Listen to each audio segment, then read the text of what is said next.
Sup, y'all? Bring you guys another video. Just bring you guys a quick post-fight thoughts video of the Ekow Essuman versus Darren Tetley fight.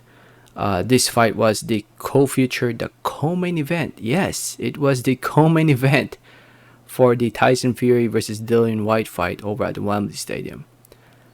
Honestly, I don't know how this fight was the co-main event. It's definitely one of the weakest co-main events ever. Like I said before in the previous video, the undercard was very weak. $70 for this card? Come on, man. I mean, I know Tyson Fury and Dillian White was the main attraction, but man,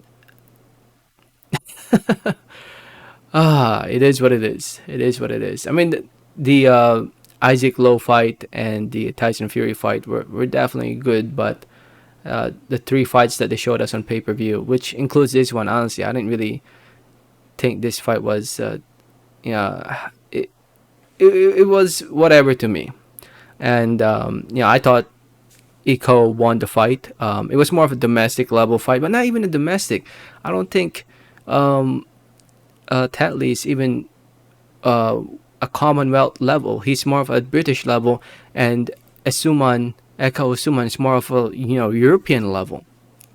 And yeah, it was Essuman pretty much winning the fight by unanimous decision. I think I had it 8 rounds before. I honestly wasn't really paying too much attention to it. Essuman was the outpointing, outpunching Tetley. Tetley just couldn't figure him out. Judges had it 116-112, 116-112, 117-111, all in favor of Ekow Essuman, successfully defending his British and Commonwealth welterweight titles, and with the win, he improves to 17-0, 7 wins coming by way of knockout TKO.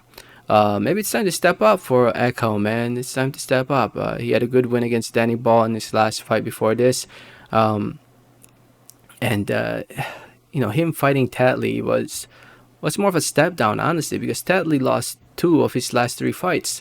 Lost to Liam Taylor and lost to Samuel Antwi. And how in the world did him beating Vazem, somehow it led to him getting a shot at the British belt and Commonwealth belt? It does not make sense. That's why I think it was a weak co-future, co-main event. I mean, not necessarily Ekow. I mean, Ekow is not a bad fighter. It's just that the level of opposition he fought was very weak. I mean, I know the card was made 2 weeks prior to the event, or was announced 2 weeks prior to the event, but still, this was a very weak fight and a very weak co-future. And hope Ekow deserves a bigger fight. He deserves a bigger fight. Hopefully, now that people know who he is now after this event, because a lot of people tuned in here in the States and as well as in the UK. Hopefully, it leads to bigger and better fights for Ekow Essuman. At least that's the hope. But he got the win here. He remains undefeated, keeps the belts, and he's also 33 years old, so he's kind of getting up there in age. So it's time to get the ball rolling and fight for maybe a European belt. I mean, I know he already holds the IBF European belt, but maybe fight somebody more decent than this. Maybe, honestly, I could definitely see him getting a shot at Avination. I could definitely see that happening, David Avination, just because Avination is with Queensberry Promotions as well, Frank Warren. So he might end up fighting him for the European belt.